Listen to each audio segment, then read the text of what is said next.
नमस्कार. संगम टॉक्स मराठीमध्ये तुमच्या सगळ्यांचं स्वागत आहे. मी महेश पिंगळे. आज आपण महाराष्ट्रातील आणि देशातील आरक्षणाचे आंदोलने आणि आपली महामानव या विषयावर बोलणार आहोत. तुमच्या लक्षात येईल मित्रांनो, आज जर मी छत्रपती शिवाजी महाराजांवर बोलतो तर बऱ्याच लोकांचा समज होतो की मराठा समाजाचा आहे. मी जर पुढे जाऊन बाबासाहेबांवर जर बोलायला लागलो तर लोक म्हणतात हा बौद्ध समाजामधून येतो. पुढे जाऊन मी लोकशाहीर अण्णाभाऊ साठेंबद्दल बोलायला लागतो तर म्हणतात मातंग समाजामधून. अहिल्या देवळकरांवर बोलायलो धनगर समाजामधून. म्हणजे ऑब्व्हियसली ही गोष्ट झालेली आहे. लहान मुलापासून ते मोठ्या लोकांपर्यंत कुणालाही सांगण्याची आवश्यकता नाही. जर मी एखाद्या महामानवांबद्दल बोलत असेल, सोशल मीडियावर पोस्ट शेअर करत असेल तर लोक असं समजतात किंवा असं ठरवून टाकतात की हा अमुक अमुक जातीचा आहे, हा अमुक अमुक धर्माचा आहे. ही परिस्थिती आज या भारत देशामध्ये आहे. आणि मित्रांनो, ही परिस्थिती भारत देशाच्या सांस्कृतिक, सामाजिक, राजकीय, आर्थिक सगळ्याच गोष्टीसाठी पोषक नाही आहे, हानिकारक आहे. हे मला या माध्यमातून सांगायचं आहे. छत्रपती शिवाजी महाराजांपासून, महामानव महात्मा फुलेंपासून, डॉक्टर बाबासाहेब आंबेडकरांपासून, होळकरांपासून, अण्णाभाऊ साठेंपासून, भगतसिंग, सुखदेव, अगदी महात्मा गांधी, हे सगळे या देशातले महामानव, क्रांतिकारक, पण सगळ्या महामातांचा जर विचार केला, महासाहेब जिजाऊंपासून अहिल्यादेवी होळकर, माता रमाई, फातिमा बीबी, सावित्रीबाई फुले, हे सगळ्या महामाता, या सगळ्या लोकांनी, या महामानवांनी या देशातल्या सगळ्या जातीधर्मातल्या लोकांचे कष्ट कमी व्हावेत, सगळ्या जातीधर्मातल्या लोकांच्या न्याय हक्कासाठी ही लढाई लढलेली आहे. पण आज दुर्दैवानं महाराष्ट्रामध्ये दोन टोकाचे आंदोलनं चालू आहेत. मराठा आरक्षणाचा विषय आहे, ओबीसी आरक्षणाचा विषय आहे, इतर अनेक जातीधर्मातल्या भटक्या विमुक्तांच्या आरक्षणाचा विषय आहे, SC STच्या आरक्षणाचा विषय आहे. हे सगळे आरक्षणाची आंदोलनं मागच्या 30-35 स्वातंत्र्यापासून 30-35 वर्षात आक्रमकपणे स्वातंत्र्यापासून वेगवेगळ्या माध्यमातून चालू आहे. धनगर आरक्षणाचा देखील विषय त्यामध्ये चालू आहे. तर या माध्यमातून या देशातली परिस्थिती अशी निर्माण होते मित्रांनो. बघा, लक्षात घ्या, छत्रपती शिवाजी महाराजांनी या देशामध्ये स्वराज्य निर्माण केलं आणि तुमची माझी सारखी सामान्य रयतही राज्य निर्माण करू शकते, हा विश्वास शिवरायांनी दिला. शिवरायांचा हा जो स्वराज्याचा लढा होता तो पुढे छत्रपती शिवाजी महाराजांच्या नंतरही या देशातल्या सगळ्या जाती धर्मातल्या महामानवांनी चालू ठेवला. मग नंतर होळकर आले. होळकरांनी, विशेषतः अहिल्यादेवी होळकरांनी शिवाजी महाराजांचं हे काम पूर्ण देशामध्ये वाढवलं. आणि त्याच्यानंतर महात्मा फुलेंनी मुलींचं शिक्षणाचं काम केलं आणि मग सगळ्या जाती धर्मातल्या मुलींना त्यामध्ये सामावून घेतलं. पुढे जाऊन बाबासाहेबांनी महात्मा फुलेंचा आदर्श घेतला आणि मग राज्यघटनेमध्ये शिवाजी महाराज असतील, महात्मा फुले असतील, राजर्षी शाहू महाराज असतील, या सगळ्या महामानवांनी जी इथल्या बहुजन समाजाच्या न्याय हक्कासाठी लढाई लढली, हे सगळे न्याय हक्क अधिकार संविधानामध्ये कसे समाविष्ट होतील यासाठी प्रयत्न केला. आणि मग बाबासाहेबांच्या नंतर अण्णाभाऊ साठे असतील, इतर वामनदादा खडकसारखे कवी असतील, हे सगळ्या लोकांनी पुन्हा मग हे संविधान वाढवण्यासाठी काम केलं, संविधान लोकांपर्यंत पोहोचवण्यासाठी काम केलं. आणि मग स्वातंत्र्याची 76 वर्ष झाली, आज संविधान या देशामध्ये लागू आहे आणि न्याय हक्क अधिकार लोकांचे अबाधित आहेत, शाबूत आहेत. आणि त्या माध्यमातून देशातल्या सगळ्यात श्रीमंत ते देशातल्या सगळ्यात गरीब सगळ्याला एक समान वाटतं या देशामध्ये राहताना. लक्षात घ्या. तर आज आपल्याला एक लक्षात घ्यायचं आहे, महाराष्ट्रामध्ये विशेषतः महाराष्ट्रातल्या लोकांसाठी आणि देशातल्या लोकांसाठी मला सांगायला आवडेल की सगळ्या महामानवांना जर आपण समजून घेत असू तर कुठेतरी आज या देशातली अशी परिस्थिती निर्माण झाली आहे की हे जे महामानव पूर्ण देशाचे वाटत होते, आज हे कुठंतरी एका राज्याचे वाटतात, एका प्रांताचे वाटतात आणि कुठेतरी पुन्हा एकदा एका जातीमध्ये बंदिस्त होताना दिसतात. छत्रपती शिवाजी महाराजांचं नाव घेतल्यानंतर भारत देशातला प्रत्येकजण रोमांचित होतो, अशी स्थिती स्वातंत्र्यापर्यंत होती. पण स्वातंत्र्याच्या आंदोलनामध्ये महाराष्ट्राचं जे आंदोलन झालं, महाराष्ट्राच्या स्वातंत्र्यमुक्तीच्या चळवळीचं, महाराष्ट्राच्या आंदोलनामध्ये काही लोकांनी आक्रमकपणे सांगितलं की भारत देशाला भूगोल आहे पण महाराष्ट्राला इतिहास आहे. म्हणजे छत्रपती शिवाजी महाराजांचा जन्म महाराष्ट्रामध्ये झाला तर आम्हाला इतिहास खूप मोठा आहे. हे सांगितल्यामुळे भारत देशामध्ये जे लोकप्रिय होते छत्रपती शिवाजी महाराज, हे कुठंतरी महाराष्ट्रामध्ये येऊन ठेपले. मग स्वातंत्र्यानंतर राजकीय लोकांनी, काही सामाजिक लोकांनी आक्रमकपणे काम केलं आणि मग छत्रपती शिवाजी महाराज हे सगळ्या लोकांना वाटायचे ते पुन्हा मग कुठेतरी कट्टर हिंदूंचे प्रतीक झाले आणि मग कुठेतरी एका धर्मामध्ये येऊन बसले. आणि मग आज या देशामध्ये, या राज्यामध्ये आरक्षणाचे आंदोलन हे आक्रमकपणे चालू आहेत. कुणी कुणाचं ऐकायला तयार नाही आहेत. मराठा समाजाला वाटतं आरक्षण मिळावं, मराठा समाजाचं आंदोलन आक्रमकपणे चालू आहे. ओबीसी समाजाला वाटतं की आमचं आरक्षण कोणतरी घेतं आहे, ओबीसी समाजाचं आंदोलन आक्रमकपणे चालू आहे. धनगर आरक्षणाचं आक्रमकपणे आंदोलन चालू आहे, भटक्या विमुक्तांचं चालू आहे. SC आणि ST यांच्यामध्ये देखील पुन्हा भांडणं होताना दिसतात. त्यांना देखील स्वतंत्र आरक्षणाची मागणी हा समाज करू लागतोय. आणि अशामुळे या देशामध्ये छत्रपती शिवाजी महाराज हे परत पुन्हा एका जातीत बंदिस्त होतात की काय, अशी अत्यंत खेदजनक भीती या देशामध्ये निर्माण झाली आहे आणि या देशाच्या हिताची नाही आहे. आज जर छत्रपती शिवाजी महाराजांचं नाव घेतलं तर बऱ्याच लोकांच्या मध्ये संभ्रम निर्माण होतोय. जे पूर्वी 5-10 वर्षापूर्वी लोक छत्रपती शिवाजी महाराजांचा फोटो घरामध्ये ठेवून छत्रपती शिवाजी महाराजांचा फोटो आपल्या मोबाईलच्या वॉलपेपरवर ठेवत होते, ते देखील आज भीत आहेत की बाबा हे कुठल्याच एका पर्टिक्युलर समाजाचे आहेत आणि मग आपण यांचा फोटो ठेवावं की नाही, यांचं नाव घ्यावं की नाही, ही भीती जी या देशामध्ये निर्माण होते या देशाच्या खरंच आरोग्यासाठी, सामाजिक आरोग्यासाठी हानिकारक आहे आणि अत्यंत खेदजनक. या गोष्टीवर चर्चा होणं आवश्यक आहे. मित्रांनो, आरक्षणाचा विषय हा कोर्टातला विषय आहे, संविधानिक विषय आहे. किती लोकांना किती टक्के आरक्षण असायला हवं हे संविधानाने नियम ठरवून दिलेले आहेत, त्याच्यानुसार आरक्षण भेटतं. कुठल्या समाजाला आणि कुठल्या जातीला आरक्षण भेटावं यावर आपण बोलणार नाही आहेत. तो प्रत्येकाचा संविधानिक अधिकार आहे, त्यानुसार ते भेटत जातं. पण संविधानाची अंमलबजावणी होताना शेवटच्या घटकापर्यंत त्या आरक्षणाचा लाभ होतोय का याच्यावर मात्र विचार केला जात नाही. हा एक मुद्दा. दुसरा महत्त्वाचा मुद्दा की या देशामध्ये हजारो जाती धर्मातले लोक राहतात आणि मग हजारो जाती धर्मातल्या लोकांना जर जातीवरच न्याय द्यायचा असेल, जातीवर आरक्षणावरच जर न्याय द्यायचा असेल तर कोणत्या जातीची किती संख्या आहे हे तुम्हाला आम्हाला अजून माहीत नाही आहे. कारण जनगणना जी आहे, जातीनिहाय जनगणना या देशामध्ये होत नाही आहे. काही वर्षापूर्वी झाले होते, त्याच्यानंतर होत नाही. ओबीसीची जनगणना तर होत नाही. मग कुठल्या जातीची किती संख्या आहे, कुठल्या जातीचे किती लोक आहेत हे जोपर्यंत समोर येणार नाही तोपर्यंत आरक्षणाचा तिढा संपणार नाही किंवा विकास कामे होणार नाहीत, असं माझं मत आहे. आणि मग ही गोष्ट तर होणारी नाही, शक्य नाही. मग आज या देशामध्ये व्हॉट्सअप युनिव्हर्सिटीच्या माध्यमातून अर्धवट ज्ञान घेऊन जे लोक काम करत आहेत, भडकाऊ स्वतःमध्ये डोक्यामध्ये भडकाऊ विचार ठेवायचे आणि समाजामध्ये जाऊन आक्रमक काम करायचं, याच्यामुळे काही वर्षापूर्वी छत्रपती शिवाजी महाराज, महामानव डॉक्टर बाबासाहेब आंबेडकर, महामानव महात्मा फुले, सावित्रीबाई फुले, राजर्षी शाहू महाराज, अण्णाभाऊ साठे, महात्मा बसवेश्वर, संत सेवालाल महाराज, भगवान बाबा, हे सगळे संत तुकाराम असतील, भगतसिंग, राजगुरू सुखदेव असतील, महात्मा गांधी असतील, सावरकर टिळकांपासूनची मंडळी असेल, हे सगळे क्रांतिकारक, हे सगळे महामानव, हे सगळे संत, हे सगळे अहिल्यादेवी होळकर, माँसाहेब जिजाऊ, माता रमाई, सावित्रीमाई, फातिमा बीबी, हे सगळ्या महामानव, म्हणजे मी जेवढे नावं सांगतो हे अत्यंत कमी आहेत. ह्या सगळ्या महामानवांनी जी काही वर्षापासून, हजारो वर्षापासून संतांनी, महामानवांनी ज्या देशामध्ये काम केलेलं आहे आणि या देशाची जी संस्कृती बनवली, या देशाची जी व्यवस्था बनवली, सामाजिक, राजकीय, सांस्कृतिक, आर्थिक, तर ही व्यवस्था कुठेतरी डळमळीत होते, ही व्यवस्था कुठेतरी तुटली जाते आणि याच्यामुळे भारतीयांचं भविष्य मला वाटतं अंधारात जाण्याची शक्यता आहे आणि हा भारतीयांसाठी धोका आहे असं मला असं वाटतं. कारण या देशाची संस्कृती अत्यंत चांगली आहे. महाराष्ट्राचा जर विचार केला तर महाराष्ट्रातले संत नामदेव पंजाबमध्ये जाऊन तिथल्या लोकांना प्रभावित करतात, तिथल्या लोकांचं प्रबोधन करतात. पंजाबमधला जे गुरु नानक आहेत त्यांचं महाराष्ट्रामध्ये येऊन ते काम करतात, ही संस्कृती जपून ठेवतात. हिंदू आणि मुस्लिम एकत्रितपणे नांदतात. या देशामध्ये ख्रिश्चन असेल, जैन असतील, बौद्ध असतील, इतर धर्माच्या लोकांची संस्कृतीसुद्धा या देशामध्ये आहे. म्हणजे हा देश कुठल्या जातीचा आहे आणि कुठल्या धर्माचा आहे हे आजपर्यंत हजारो वर्षामध्ये लोक सांगू शकले नाहीत. पण या 75 वर्षाच्या स्वातंत्र्यापासून आपण स्वतंत्र तर झालो आहोत, पण हे जे काही देशाला घातक असणाऱ्या विचारापासून अजूनही स्वतंत्र झालो आहोत का नाहीत हे मात्र तुम्हाला आम्हाला अजून समजलं नाही. आणि मग तुम्ही जे शर्ट घालता महामानवांचे प्रतीक म्हणून, भगवा शर्ट घालता शिवाजी महाराजांचं प्रतीक म्हणून, निळा शर्ट घालता बाबासाहेबांचं प्रतीक म्हणून, पिवळा शर्ट घालता अहिल्यादेवी होळकरांचं प्रतीक म्हणून, आणि मग आक्रमकपणे काम करतात. मग तुम्ही महामानवांना फक्त रंग मध्येच एवढंच ओळखलं आहे का, रंग आणि फोटो एवढंच ओळखलं आहे का, जातीमध्येच ओळखलं आहे का? या लोकांनी आपलं आयुष्य झिजवलं, आपला जीव दिला. भगतसिंग, राजगुरू आणि सुखदेव यांनी जर फासावर लटकले नसते तर इंग्रजांना देखील निर्णय घेता आला नसता की बाबा अजूनही त्यांना जाऊ वाटलं नसतं या देशामधून. मग त्यांनी जी स्वतःचं आयुष्य संपवलं 22 वर्षे भगतसिंगांनी, तर याचसाठी संपवलं होतं का की आज त्यांना भारत देशामध्ये दिसतंय की लोक जातीमध्ये भांडतायत, लोक धर्माधर्मामध्ये भांडतायत. म्हणजे महाराष्ट्रातली परिस्थिती लक्षात घ्या. अनेक रिपोर्ट्स तयार आले आहेत, न्यूज रिपोर्ट्स तुम्हाला पाहायला मिळतील. महाराष्ट्रामध्ये तर अत्यंत खेदजनक परिस्थिती आहे. विशेषतः बीड, परभणी आणि मराठवाड्यासारख्या ठिकाणी, विदर्भ मराठवाड्यामध्ये अत्यंत वाईट परिस्थिती तुम्हाला देशामध्ये पाहायला मिळते.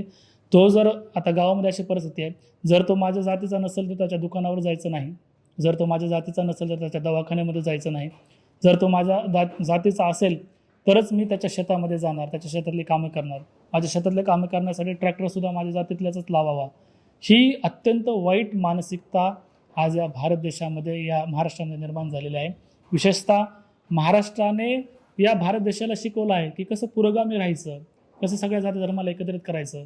आणि मग आज आपण वारी साजरी करतोय, वारीमध्ये सगळे संत परंपरांचा महाराष्ट्र म्हणून सांगतो. या महाराष्ट्रासाठी अत्यंत वाईट गोष्ट आहे मित्रांनो. बाबासाहेबांनी काम केलं या राज्यामध्ये, राजर्षी शाहू महाराजांनी काम केलं या राज्यामध्ये, छत्रपती शिवाजी महाराजांचा जन्म या राज्यामध्ये झालेला आहे, मासाहेब जिजाऊ असतील, हे सगळ्यांचा. महात्मा फुले साहेबांनी पुण्यामध्ये मुलींना शिक्षणाची दारे खुलं केली. बघा, पुण्यामध्ये महात्मा फुलेंनी मुलींना शिकवलं, त्याच्यामुळे आज जगभरातल्या महिलांना सन्मान मिळतोय. आज पुरुषाच्या बरोबरीनं महिला काम करतात, नवे नवे पुरुषाच्या पुढे गेल्या महिला. कशामुळे? तर महिलांना शिक्षण मिळालं, मुलींना शिक्षण मिळालं. म्हणजे पुण्यामध्ये महात्मा फुले साहेबांनी केलेल्या कामामुळे जगभरातल्या महिलांना सन्मान मिळाला. एवढी मोठी मंडळी आज महाराष्ट्राच्या या मातेमध्ये जन्माला आली आहेत. आणि अशा महाराष्ट्रामध्ये जर आम्ही जातीमध्ये भांडत राहिलो, म्हणजे बसमध्ये बसल्यानंतर देखील 2 मिनटं बोलल्यानंतर आज अशी परिस्थिती निर्माण झाली की तो व्यक्ती त्या समोरच्या व्यक्तीला विचारतो तुझी जात कोणती आहे. एवढी वाईट परिस्थिती या देशामध्ये आणि राज्यामध्ये का निर्माण झाली, यावर मला वाटतं चिंतन व्हायला पाहिजे. आणि मग कुठंतरी आरक्षणाचे आंदोलनं राजकीय स्वार्थासाठी, काही राजकीय लोकांच्या स्वार्थासाठी तर चालूच आहेत, त्यांचा राजकीय स्वार्थ साधला जातोय, राजकीय कुळी व्हायला जाते, पण सामान्य लोकांची या देशाची संस्कृती मात्र बिघडत चालली. कुठेतरी थांबलं पाहिजे, यावर चिंतन झालं पाहिजे. आणि मग या देशातले जे महामानव आहेत, महात्मा बसवेश्वरांपासून तथागत गौतम बुद्धांपासून, की ज्यांनी एक समतेचा विचार दिला होता, म्हणजे जात धर्माच्या पलीकडे जाऊन कुठंतरी काम केलं पाहिजे. महामानव महात्मा बसवेश्वरांनी जे काम केलं, पहिला या देशातला आंतरजातीय विवाह लावला. कशासाठी? तर जातीमधलं अंतर कमी व्हावं. तथागत गौतम बुद्धांनी जो समतेचा विचार दिला, जात धर्म हे काय ठेवलंच नाही, त्यांनी समतेचा विचार दिला. आणि तुम्ही तुमच्या आयुष्यातलं दुःख निवारण करा आणि तुमचं आयुष्य आनंदीमय कसं बनवा हे बुद्धांनी सांगितलं. आणि मग हाच विचार पुढे मग संत तुकारामांनी, संतांनी या देशामध्ये सांगितला. संत तुकारामांनी पण तेच सांगितलं की बाबा, तुमच्या आयुष्यामध्ये संसार आणि वारकरी संप्रदाय, संसार आणि देवधर्म याच्यामधला समतोल साधा आणि तुमचं आयुष्य सुखकर बनवा, हे तुकारामांनी सांगितलं. म्हणजे संतांची परंपरा, महामानवांनी तेच सांगितलं. मग हा विचार कुठेतरी लोप पावत चालला आहे, हे थांबायला हवं, यावर चिंतन व्हायला हवं असं मला वाटतं. विशेषतः तरुणांसाठी मला सांगायचं आहे, आज तरुण मित्रमंडळी वाचन खूप कमी करते, वाचन संस्कृतीचा लोप पावत चाललेली आहे.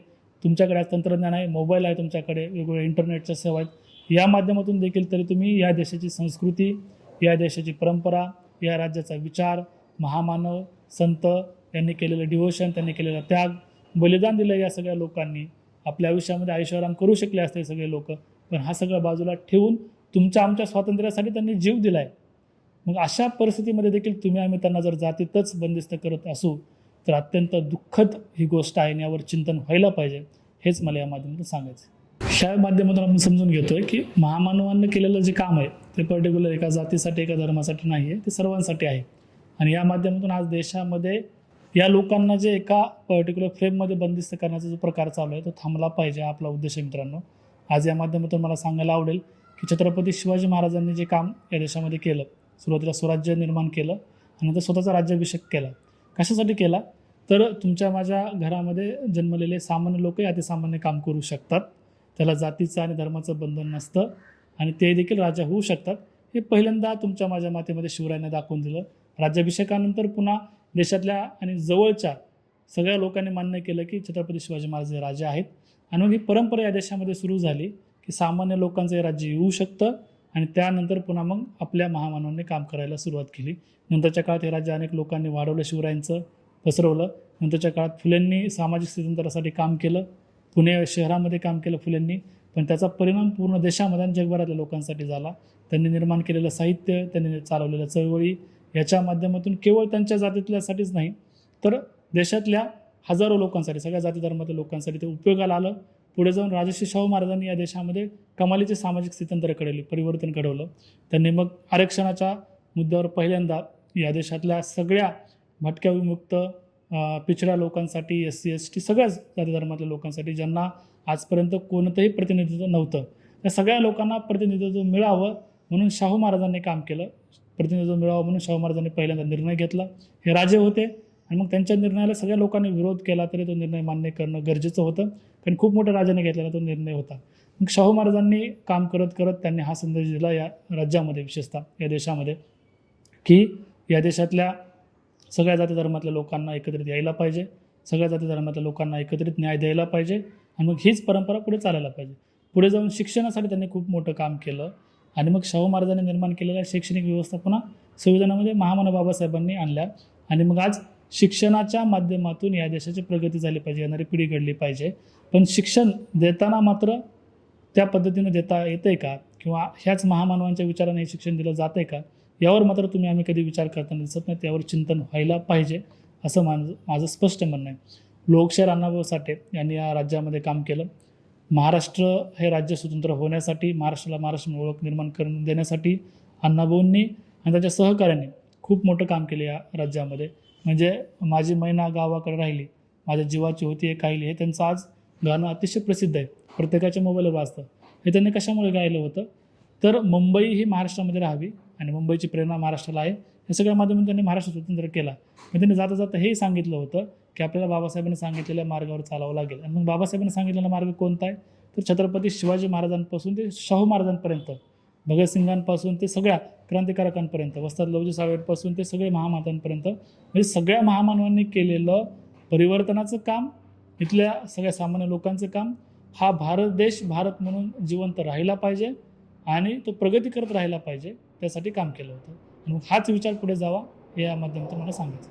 या सगळ्या माध्यमातून आपण हे समजून घेतोय की हे महामानव कोणत्या एका जातीचे आणि धर्माचे नाही आहेत, हे तर महत्त्वाचं आहेच, पण पुढे जाऊन या महामानवांना सर्वांनी स्वीकारलं पाहिजे, तर या देशातली परिस्थिती चांगली राहील असं मला वाटतं. बऱ्याच लोकांचं असं म्हणणं येतं की सर, इतिहासातल्या युद्धामुळे आज आपल्यामध्ये काही बदल होणार नाही, त्या युद्धाचा तुमच्या माझ्यावर काही परिणाम होणार नाही, इतिहासातल्या सणवारांमुळे, इतिहासातल्या या गोष्टीमुळे आज प्रश्न सुटणार नाही. आज आमचा प्रश्न आहे शिक्षणाचा, आज आमचा प्रश्न आहे आरोग्याचा, आज आमचा प्रश्न आहे रोजगाराचा, आज आमचा प्रश्न आहे बेरोजगारीचा. म्हणजे या सगळ्या गोष्टी फेस करतात या देशातले तरुण. त्या तरुणांना मला हात जोडून सांगायचं आहे की या सगळ्या महामानवांनी, हे तुम्ही जात धर्मामध्ये आज अडकवलं, पण ह्या सगळ्या गोष्टी तर कसं दूर होत यांच्यापासून, जात आणि धर्म. त्यांनी कामच यासाठी केलेलं आहे, आरोग्य, शिक्षण, रोजगार आणि देशाची उन्नती कशी होईल यासाठी काम केले. मग फुल्यांचं मी उदाहरण दिलं, मुलींचं शिक्षण असेल, शाहू महाराजांचं मी उदाहरण दिलं. त्यांनी या देशातले लोक ऐकणार नाहीत शिक्षणासाठी पुढे येण्यासाठी, त्यांनी काय केलं होतं, ज्या लोकांची मुलं शाळेत येणार नाही त्यांच्यासाठी ₹1 दंड त्यांच्यासाठी ठोठावला होता. म्हणजे 100 वर्षापूर्वी ₹1 ही खूप मोठी रक्कम होती. म्हणजे जर माझ्या मुलांनी जर शाळेत नाही गेलं तर माझ्यासाठी ₹1 दंड, ही शाहू महाराजांनी योजना आखली. म्हणजे लक्षात घ्या, एक राजा किती परिवर्तन करू शकते त्या माध्यमातून दिसून येतं. आणि मग शाहू महाराजांनी प्रत्येक जातीच्या लोकांसाठी हॉस्टेल तयार करून, शाळा तयार करून त्या त्या ठिकाणी त्या त्या जातीतल्या लोकांना शिकवलं. म्हणजे बरेचसे लोक असं म्हणतात की जर त्यांनी जातीवर हॉस्टेल निर्माण केले, शाळा निर्माण केल्या, तर मग आज आपण जात का नाही पाळली पाहिजे. तर लोक सगळेजण एकत्रित येत नाहीत आणि जातीची अस्मिता कुठेतरी दाखवली तर एकत्रित येतात, ही गोष्ट महामानवांना माहिती होती. मग त्या ठिकाणी शिक्षण घेतल्यानंतर परिवर्तन होईल, हे या माध्यमातून सांगायचं होतं शाहू महाराजांना. आणि मग आज तेच शिक्षण मोफत मिळवायचं असेल या देशातल्या, तर त्या महामानवांच्या अभ्यासाची गरज आहे, त्या महामानवांच्या विचारांची आवश्यकता आहे असं मला वाटतं. महात्मा फुले साहेबांनी आयुष्यभर सामाजिक काम केलं, परिवर्तनाची लढाई लढवली. ज्यावेळेस शेवटच्या काळामध्ये त्यांचा उजवा हात निकामी झाला होता, म्हणजे उजव्या हाताने त्यांना कामच करता येत नव्हतं, त्यावेळेस डाव्या हाताने त्यांनी सार्वजनिक सत्यधर्म हा ग्रंथ लिहिला फुले साहेबांनी. कशासाठी लिहिला, तर परिवर्तनाची लढाई थांबू नये, या माझ्या लोकांना, सगळ्या बहुजन समाजाला न्याय हक्काची लढाई मिळावी, न्याय हक्क मिळावेत, ही थांबू नये म्हणून उजव्या हाताने लिहिता येत नाही म्हणून डाव्या हाताने त्यांनी सार्वजनिक सत्यधर्म ग्रंथ लिहिला. पण दुर्दैवानं हा त्यांचा ग्रंथ, त्यांनी लिहिलेले हे सगळे विचार अजूनही आम्ही वाचलेले नाही आहेत. मग काय, या लोकांनी जे डिव्होशन दिलं आहे, जो त्याग दिला आहे, आम्ही वाचणार आहोत की नाहीत. महामानव डॉक्टर बाबासाहेब आंबेडकरांनी जर फुले साहेबांना गुरु मानलं नसतं तर कदाचित त्यांचं नाव देखील कुणी घेतलं असतं का नाही, अशी भीती कधी कधी या देशातल्या लोकांना वाटते. तर मग एवढा सगळा त्याग जर आमच्या महामानवाने केला असेल आणि आज जर या महामानवांच्या पुतळ्याकडे बघितल्यानंतर जर आम्हाला एखादी जात दिसत असेल, तर हे कुठंतरी महाराष्ट्रासाठी आणि या देशासाठी घातक आहे. आणि मग तेच संविधान आज आपल्याला सांगतं की हे संविधान कुठल्या एका जातीचं, धर्माचं नाही आहे, हे संविधान इथल्या सामान्य लोकांचं आहे. मग देशातला कोणताही गरीब व्यक्ती असेल आणि श्रीमंत व्यक्ती असेल, संविधानासमोर आहे. पुढे जाऊन मला एक चांगलं उदाहरण द्यायला आवडेल मित्रांनो. लोकशाहीर अण्णाभाऊ साठेंना त्यांच्या गरिबीमुळं, त्यांच्या परिस्थितीमुळं शिकता आलं नाही. म्हणजे केवळ 1.5 दिवस ते शाळेत गेलेत असं सांगितलं जातं. आज इतिहासाचा जर त्यांचा अभ्यास केला, अण्णाभाऊ साठेंना जाऊन 100 वर्षे झाले नाहीत. त्यांच्या इतिहासावर काय जास्त बोलण्याची आवश्यकता नाही मित्रांनो, किंवा प्रश्नचिन्ह निर्माण करण्याची गरज नाही. म्हणजे 1.5 दिवस त्यांना शाळा शिकता आली. पण आज 35च्या जवळपास त्यांनी कादंबऱ्या लिहिल्या. मराठी साहित्यामध्ये जेवढे काही प्रकार आहेत, लावण्या असतील, कविता असतील, नाटकं असतील, कादंबऱ्या असतील, कथा असतील, या सगळ्या प्रकारामध्ये त्यांनी लिखाण केलं. आज मराठी चित्रपट जर तुम्ही पाहिले मागच्या 70 वर्षातले, तर ते अर्धे मराठी चित्रपटांच्या कथा जर काय असतील तर अण्णाभाऊ साठे लिहिलेल्या कथा आहेत. म्हणजे तुमच्या समाजामध्ये जन्मलेले महामानव फक्त 1.5 दिवस शाळेत जातात आणि एवढं सगळं लिखाण करतात. मराठी साहित्यामध्ये ते क्रांती करतात. लिटरेचर त्यांनी एवढं सगळं निर्माण केलं, मित्रांनो लक्षात घ्या. पण दुर्दैवानं त्यांनी लिहिलेल्या बऱ्याचशा गोष्टी काही लोकांनी संपुष्टात आणल्या. आता बरेचसे चित्रपट निघाले, मी तुम्हाला सांगितलंच गेलं नाही की अण्णाभाऊंनी लिहिलेले.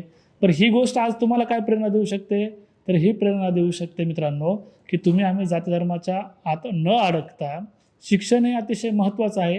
ही गोष्ट समजून घेऊन शिक्षण घेतलंच पाहिजे. पण त्याही पुढे जाऊन त्या शिक्षणाचा समाजामध्ये कुठलीही धुई निर्माण होणार नाही, जातीजातीमध्ये कुठलंही भांडणं होणार नाहीत, यासाठी वापर केला पाहिजे. तुमच्या कुटुंबासाठी आणि समाजाची आर्थिक सामाजिक प्रगती होण्यासाठी वापर केला पाहिजे. हेच आम्हाला महामानवांकडून शिकावं लागेल. आणि असे हजारो लाखो उदाहरणं तुम्हाला या माध्यमातून दिसून येऊ शकतात. भगतसिंगांनी 22व्या वर्षी या देशासाठी प्राण दिले, आम्हाला सगळ्यांना माहिती आहे. आज भगतसिंग साहेबांची जयंती आल्यानंतर किंवा ज्या दिवशी त्यांना फाशी दिली त्या दिवशीचा दिवस, एक दिवस आम्ही सोशल मीडियावर प्रचंड स्टेटस ठेवतो. पण दुसऱ्या दिवशी मात्र भगतसिंग कोण होते आम्ही विसरून जातो. मित्रांनो, भगतसिंगांनी याच तुमच्या माझ्यासाठी कोणत्याही जाती धर्माचा विचार न करता फासावर लटकवले.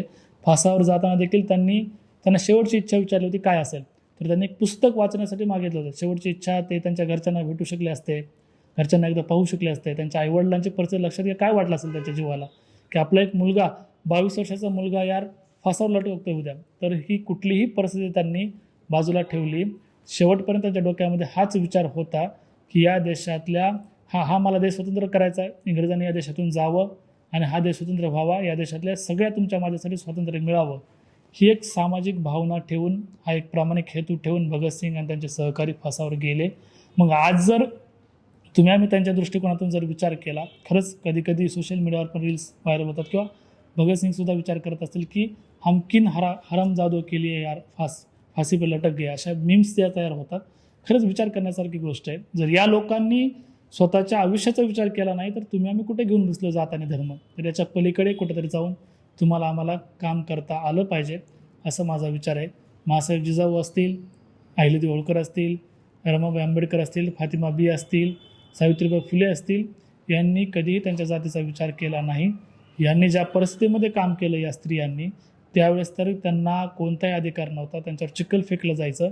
पण तरी देखील त्यांनी फक्त आणि फक्त या देशातल्या लोकांना शिक्षण मिळायला पाहिजे यासाठी काम केलं. आज शिक्षण तर मिळतं आहे, पण हे शिक्षण समाजाच्या उपयोगाला आहे का नाही? आपण काय शिक्षण घेतो आहे? आपण जे बोलतो आहे ते तात्विक आहे का, बरोबर आहे का? हे कुठल्या एका जाती धर्माच्या विरोधात आहे तर मग ते बरोबर आहे का, याचा विचार मात्र आम्ही करत नाही आहोत. म्हणजे तुम्हाला कुठेतरी वाचण्याची आवश्यकता आहे, महामानवांना वाचण्याची आवश्यकता आहे, महामानवांचे चरित्र वाचण्याची आवश्यकता आहे, महामानवांनी लिहिलेले ग्रंथ वाचण्याची आवश्यकता आहे असं मला वाटतं. आणि या माध्यमातून हा देश टिकून राहील महामानवांच्या विचारांवर, जाती धर्मावर नाही. सगळ्यात महत्त्वाचा विषय, आज मोठ्या प्रमाणामध्ये महामानवांच्या जयंत्या साजऱ्या केल्या जातात. वेगवेगळ्या माध्यमातून DJ, ढोल, नाचगाण्याच्या माध्यमातून आक्रमकपणे आम्ही त्या महामानवांचे अनुयायी कसे आहोत हे दाखवण्याचा प्रयत्न या माध्यमातून केला जातो.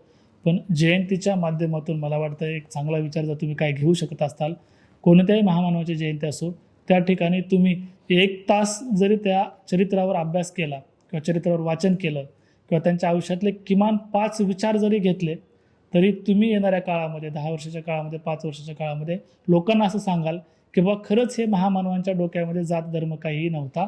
हा देश टिकून राहिला पाहिजे, हा देश निर्माण झाला पाहिजे, हा एक प्रेमळ विचार त्यांच्यामध्ये होता, एक साधा विचार मला वाटतं त्यांच्या डोक्यामध्ये होता, त्यांच्या कार्यामध्ये होता. महामानवांनी केला जो त्याग आहे, मग तो कुठंतरी आम्ही समजून घेणार आहोत का नाहीत, हा विचार करण्याची गरज आज आली आहे. म्हणजे मित्रांनो बघा, जाती धर्माच्या पलीकडचे महामानव आपण सांगतोय, त्यांनी केलेलं काम हे जाती धर्माच्या किती पलीकडचं होतं हे समजून घेण्याची गरज आहे. त्याच्या पुढे जाऊन त्याचं इम्प्लिमेंटेशन आज तुमच्या माझ्या आयुष्यात करणं गरजेचं आहे. बसमध्ये बसल्यानंतर देखील आपण आपल्या जातीच्या लोकांनाच शेजारी जागा दिली पाहिजे. जी अतिशय वाईट विचाराची प्रवृत्ती तुमच्या माझ्या मनामध्ये निर्माण होती आज देशातल्या या सगळ्या परिस्थितीमुळे, ही कुठेतरी बदलली पाहिजे, हा आपला हेतू आहे या माध्यमातून मला सांगायचं. बाबासाहेब आंबेडकरांनी राज्यघटना लिहिली आणि पूर्ण आयुष्यभर त्यांनी जो त्याग केला, पूर्ण आयुष्यभर त्यांनी जो अभ्यास केला, पूर्ण आयुष्यभर त्यांनी ज्या खस्ता काढल्या, त्याच्यानंतर जाऊन त्याच्या लक्षात आलं की या देशातल्या सगळ्या जाती धर्मातल्या लोकांना कसं एकत्रित बांधता येईल. मग त्यांनी ते संविधानाची निर्मिती केली, बाबासाहेबांसोबत अनेक लोक होते, सगळ्या लोकांनी, आणि मग ते संविधान लागू झालं. मग आम्हाला सगळ्यांना न्याय मिळाला आहे. पण त्याच्या पाठीमागे त्यांनी जो केलेला त्याग आहे, हा त्याग आपण या माध्यमातून विसरून जातो आहे की काय, हा विचार करण्याची गरज आहे, याच्यावर चिंतन करण्याची गरज आहे. सावित्रीबाई फुले या महिला असून देखील ज्यावेळेस त्या मुलींना शिकवण्यासाठी पुढे आल्या, तर त्यांच्यावर कोणी दगड फेकत होतं, त्यांच्यावर कोणी चिखल फेकत होतं, कधी कधी शेणसुद्धा फेकलं.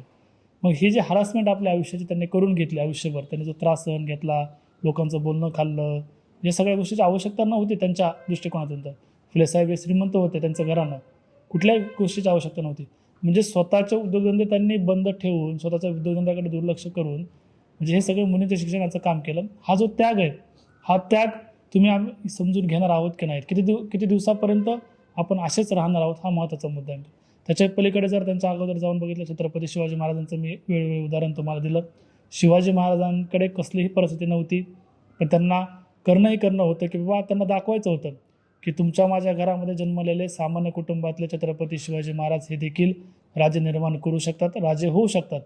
मग हा जो विश्वास त्यांनी दिलेला आहे, तो आज आपण कुठेतरी शिवजयंतीला जर आपण आक्रमकपणे जर काम करत असू किंवा मोठ्या प्रमाणात DJ लावून नाचवून त्यांचा एका धर्माच्या विरोधात जर त्याचा वापर करत असू, हे कुठेतरी चुकीचं आहे असं मला या माध्यमातून सांगायचं आहे. त्याच्या अगोदर जर सांगायचं असेल तर महात्मा बसवेश्वर हे 1000 वर्षापूर्वी या देशामध्ये जन्मलेले महामानव आहेत. पण 1000 वर्षानंतरही त्यांचं नाव आज आपण आदराने घेतो बसवेश्वरांचं, याचसाठी की बसवेश्वरांनी जी सामाजिक स्थित्यंतराचं काम त्या काळामध्ये केलं. मग 2 वेगवेगळ्या जातीतल्या लोकांचं, म्हणजे वेगवेगळ्या जातीतल्या लोकांचा विवाह लावून त्यांनी जगाला दाखवलं की बाबा वेगळ्या जातीमध्ये विवाह केला तर काही अडचण येत नाही किंवा कुठलाही देवाला त्याच्यावर प्रकोप होत नाही, हे पहिल्यांदा त्यांनी दाखवून दिलं. त्याच्यानंतर त्यांना तुरुंगात टाकण्यात आलं, त्यांच्याकडे मंत्रिपदाची जबाबदारी होती, त्याच्यावर त्यांना काढण्यात आलं. म्हणजे बसवेश्वरांनी हा त्याग कशासाठी केला, तर 2 माणसातलं अंतर कमी व्हावं, हा एक स्वच्छ हेतू त्यांचा होता. आणि मग आज आपण या जगामध्ये 1000 वर्षानंतरही जर 2 माणसातलं अंतर जर वाढवत असू, जातीमध्ये भांडणं करून, धर्माधर्मामध्ये भांडणं करून, तर मग या लोकांनी जे डिव्होशन दिलं, जे त्याग दिला, त्यांनी जे आपलं आयुष्य खर्ची घातलं, मग हे फुकट गेलं का काय? म्हणजे याचा विचार आपण करणं आवश्यक आहे मित्रांनो. असे हजारो उदाहरणं या देशामध्ये तुम्हाला मी देऊ शकतो, महामानवांबद्दल सांगू शकतो. कोणताही महामानव घ्या तुम्ही इतिहासातला, अगदी सावरकर, लोकमान्य टिळक यांच्यापर्यंत जरी तुम्ही आलात, यांनी देखील जे काम केलं किंवा सांगितलं, भारतीय स्वातंत्र्यासाठी काम केलं, एक धर्म एक जात याच्या पलीकडे जाऊन त्यांना आपण स्वीकारणं गरजेचं आहे असं मला वाटतं. आणि त्याच्या अगोदर जर सांगायचं झालं तर 10-5 हजार वर्षापूर्वी जर गेलो आपण आपल्या देवधर्माच्या इतिहासामध्ये, देवांकडे जरी पाहिलं तर कोणत्याही देवानं असं सांगितलेलं नाही आहे की तुम्ही एकाच जातीच्या लोकांसाठी काम करा, एकाच धर्माच्या. त्यांनी सगळ्यांना सामावून घेतलं.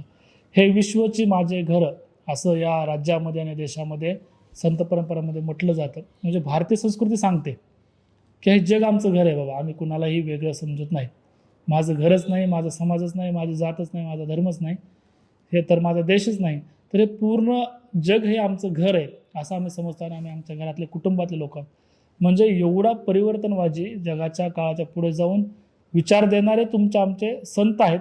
त्या संतांच्या परंपरेमध्ये जन्मलेल्या आम्ही लोक आहोत, त्या मातीमध्ये, त्या देशामध्ये, त्या राज्यामध्ये.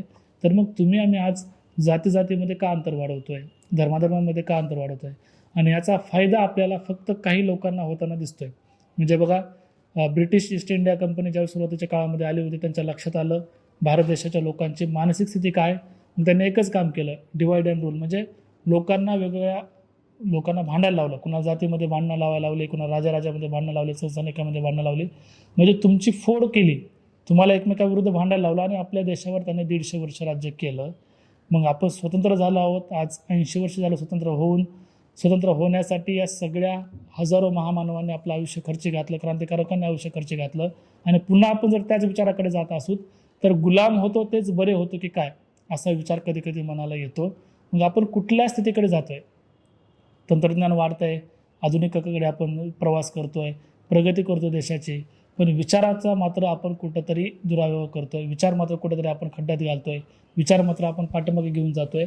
आणि कुठेतरी तुम्ही स्वतः पाठीमागे जात आहे विचाराने, म्हणजे तुम्ही तुमच्या देशाला देखील पाठीमागे घेऊन जात आहे. हा विचार सोडून कुठेतरी पुढं येण्याची गरज आहे, जात धर्माच्या पलीकडे काम करण्याची गरज आहे. आणि मग ते सर्वांनाच, राजकारणात काम करणाऱ्या लोकांना, प्रशासकीय व्यवस्थेत काम करणाऱ्या लोकांना, तुमच्या माझ्या समाजामध्ये काम करणाऱ्या लोकांना हे स्वीकारलं पाहिजे. आणि त्याच्या पलीकडे जाऊन कुठेतरी आपण निर्णय घेऊ शकताल का, तर आज देशाला महत्त्वाचे निर्णय सुरुवात मी केली होती तिथूनच मित्रांनो, की तुम्ही जे म्हणताय ना की ह्या सगळ्या गोष्टींची आज आवश्यकता काय आहे, आज आम्हाला शिक्षण पाहिजे, आरोग्य पाहिजे, तर मी तेच सांगितलं की या सगळ्या महामानवांनी जात धर्म हे त्यांच्या डोक्यातसुद्धा नव्हतं. यांनी काय काम केलं, आधी तुम्हाला शिक्षण दिलं. यांनी काय काम केलं, आधी तुम्हाला आरोग्य कसं चांगलं मिळेल याच्यासाठी काम केलं. यांनी काय काम केलं की तुमच्या देशातल्या जी व्यवस्था आहेत त्या तुमच्या सामान्य लोकांचं आयुष्य सुखकर बनवण्यासाठी काम केलं. महात्मा फुलेंचं उदाहरण मी पुन्हा पुढे जाऊन एक देईल की ज्यावेळेस प्लेगची साथ या देशामध्ये थैमान घालत होती, पुण्यामध्ये, या महाराष्ट्रामध्ये आणि देशामध्ये प्लेगची महाप्रचंड साथ आली होती आणि हजारो लोक रोज मरण पावत होते. म्हणजे प्लेगच्या साथीवर नियंत्रण नव्हतं त्यावेळेस कुठलंही वॅक्सिन नव्हतं, कुठलेही दवाखाने नव्हते, कुठल्याही ब्रिटिश ईस्ट इंडिया कंपनीने किंवा इथल्या राजा महाराजांनी व्यवस्था केली नाही. हजारो लोक रोज मरत होते. एवढी वाईट आणि भयानक परिस्थिती त्या काळामध्ये होती. त्यावेळेस महात्मा फुलेंनी आणि सावित्रीबाई फुलेंनी त्या प्लेग झालेल्या लोकांना आपल्या खांद्यावर घ्यायचं, त्यांची व्यवस्था करायची, जे मेलेले लोक आहेत त्यांचे अंतिम संस्कार करायचे. म्हणजे हा प्लेग संसर्गजन्य रोग आहे. प्लेगसारख्या संसर्गजन्य रोग यांना जर आपल्या खांद्यावर घेऊन त्यांचा उपचार करण्याचं काम या दाम्पत्यानं केलं. एवढा त्याग मला सांगा, तुमच्या आयुष्यात तुमचा जन्म होऊन जर 25-30 वर्ष झाली, 50 वर्ष झाली, 100 वर्ष झाली, तुमच्या आयुष्यात एकही व्यक्ती तुम्हाला भेटणार नाही की तुमच्यासाठी तो एवढं डिवोशन करेल. तर या देशातल्या सगळ्या जाती धर्मातल्या लोकांसाठी त्यांनी हे डिवोशन दिलं आहे. या लोकांनी आपला जीव खर्ची घातला, तरी देखील तुम्ही जर त्यांना समजून घेऊ शकत नसाल आणि तरी देखील फुलेंना तुम्ही एका जातीमध्ये पुन्हा बंदिस्त करत असाल आणि मग फुलेंचा विचार पुढे येऊ देत नसाल, तर कुठेतरी हे मला वाटतं चुकीचं आहे. यावर चिंतन व्हायला पाहिजे. विशेषतः जयंती साजरी करणाऱ्या तरुणांसाठी आव्हान आहे की केवळ या सगळ्या डामडोल न करता त्यांनी जो काही विचार दिलेला आहे तो विचार समजून घेणं गरजेचं आहे मित्रांनो. हाच विचार या मातीमध्ये टिकला पाहिजे. हाच भारत देश आहे, हाच भारताचा धर्म आहे. मानवता हाच धर्म, दुसरी कुठलीही जात धर्म नाही, हेच या महामानवांनी सांगितलेलं आहे. तुम्ही 10,000 वर्षाचा जर भारतीयांचा इतिहास बघितला तर भारतीयांनी हेच शिकवलेलं आहे की पूर्ण जगामध्ये भारतीयांना स्थान आहे. पूर्ण जगामधल्या लोकांना भारतीयांनी प्रेरणा देण्याचं काम, दिशा देण्याचं काम केलेलं आहे. तथागत गौतम बुद्धांचं उदाहरण जर तुम्हाला सांगायचं झालं तर जगभरातल्या लाखो लोकांना त्यांनी आपला विचार दिला समतेचा आणि मग त्यांचे जे लाखो अनुयायी होते ते पूर्ण जगामध्ये गेले आणि तुमच्या आयुष्याला दुःख निवारण कसं करायचं आहे हे सांगितलं. तुम्ही आनंदी राहा. पुढे जाऊन ह्या महामानवांनी सांगितलं तुम्ही समाधानी राहा आणि तुमच्या मुख्य गरजा काय त्या पूर्ण झाल्या पाहिजे याच्यासाठी तुम्ही भांडत राहा. तुम्ही कुठल्याही जाती धर्मासाठी भांडू नका. हा मुख्य विचार इथल्या महामानवांचा होता. पण दुर्दैवानं स्वातंत्र्यानंतर राजकीय परिस्थिती बदलली, राजकीय लोकांचे अजेंडे बदलले आणि मग जसं जसं वेळ गेला राजकीय लोकांची परिस्थिती अजेंडे बदलत गेले तसं तसं तुम्ही आम्ही या महामानवांना परत वेगवेगळ्या दिशेने घेऊन गेलो. ज्याप्रमाणे फायदा असेल, मला जर वाटलं की बाबा अमुक महामानव आहेत, बाबासाहेब आहेत, बाबासाहेबांचा मला वापर करायचा, मग त्या पद्धतीनं मी केला. फुलेंचा वापर मला करायचा त्या पद्धतीने केला. शिवाजी महाराजांचा वापर मला एका धर्माविरुद्ध भांडण्यासाठी करायचा तर मी तो केला. अशा पद्धतीनं या महामानवांना आपण चिरडून टाकलेलं आहे, त्यांचा विचार मोडून टाकलेला आहे आणि कुठेतरी पुन्हा त्यांना एकत्रित बांधणं गरजेचं आहे मित्रांनो. तरच हा देश टिकून राहील. ही अत्यंत महत्त्वाची आणि जबाबदारीची गोष्ट आहे, ही तुम्ही समजून घेतली पाहिजे.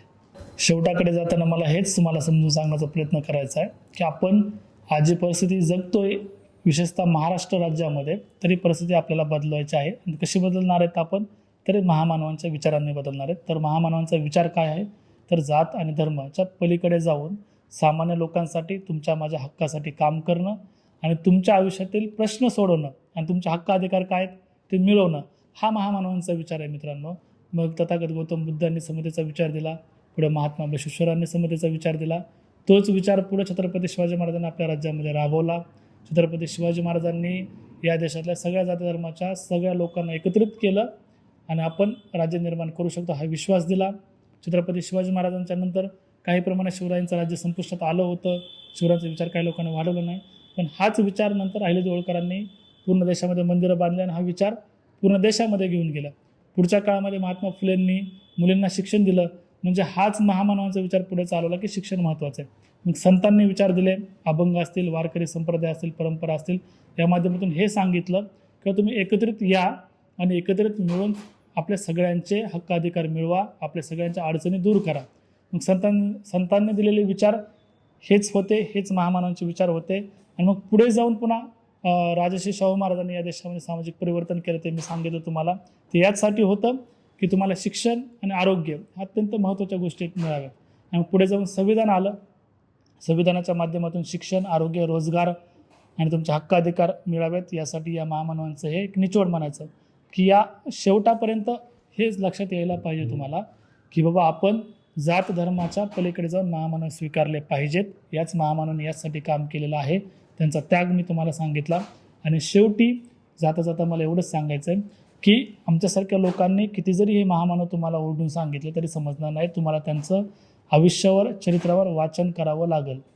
सोशल मीडियाच्या तासनतास व्हिडिओ बघण्यापेक्षा जर आपण दररोज एक विचार जर त्यांचा घेतला तर मला वाटतं की हे महामानव तुम्ही समजून घेण्यामध्ये यशस्वी व्हाल. शिका, संघटित व्हा आणि संघर्ष करा असं बाबासाहेब म्हणाले होते. त्याच्या अगोदर तथागत गौतम बुद्ध म्हणाले होते की तुम्ही तुमचा दुःखाचा जोपर्यंत शोध घेणार नाहीत आयुष्यातल्या तोपर्यंत तुम्ही समाधानी राहू शकणार नाहीत.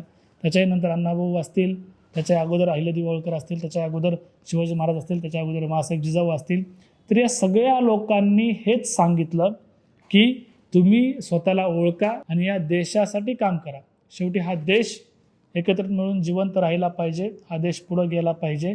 आणि हा फक्त देश राहिला नाही पाहिजे तर जगभरातल्या हजारो, लाखो, करोडो लोकांना या देशानं मार्गदर्शन केलं पाहिजे. ही संस्कृती या भारत देशाची आहे.